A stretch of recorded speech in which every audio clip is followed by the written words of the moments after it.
Je vous annonce les concurrents se rassemblent actuellement.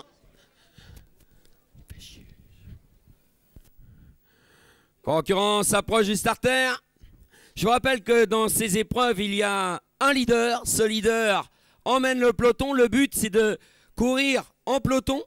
Donc on ne dépasse pas le leader, on vient à ses côtés, on essaye de rester dans son sillage. Le leader, c'est Christophe Guimard, aujourd'hui celui qui est habillé tout en blanc et qui a reçu une cravache d'or, notamment pour les gentlemen. Avec le premier tournant, on va déjà à assez vive allure. Le leader qui va tenter de reprendre, qui va essayer de les canaliser. Mais on va très vive allure actuellement pour cette école, pour ce derby des grandes écoles. Et on essaye de suivre au maximum avec l'école supérieure du Bois de Nantes qui est dans le peloton de tête, accompagné bien sûr de l'Institut supérieur de communication.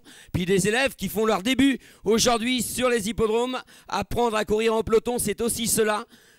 C'est le derby d'Anjou des grandes écoles avec un moniteur, un élève, un grand professeur, Alain Joanne, qui s'occupe de toutes ces personnes.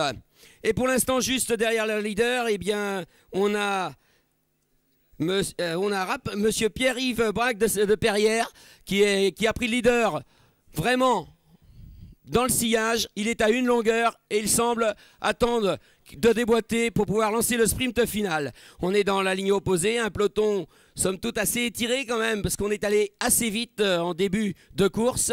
Mais le leader qui a bien canalisé tout le monde et qui n'a laissé personne le soin de les dépasser, ce qui a permis à beaucoup de concurrents de reprendre.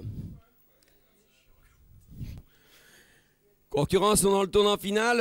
On va essayer de se rassembler un petit peu maintenant et lancer le sprint final. Alors que c'est Audencia Nantes, élève d'Audencia Nantes qui a pris l'avantage et le leader qui va s'effacer. Le sprint final qui est lancé pour ce 4e derby d'Anjou des grandes écoles, épreuve officielle, course hors pari mutuel bien sûr. Et on vient vite, la lutte est vive en tête et on a envie de gagner. Donc on met tout son cœur pour le sprint final avec le numéro 5, le 6 qui va s'imposer.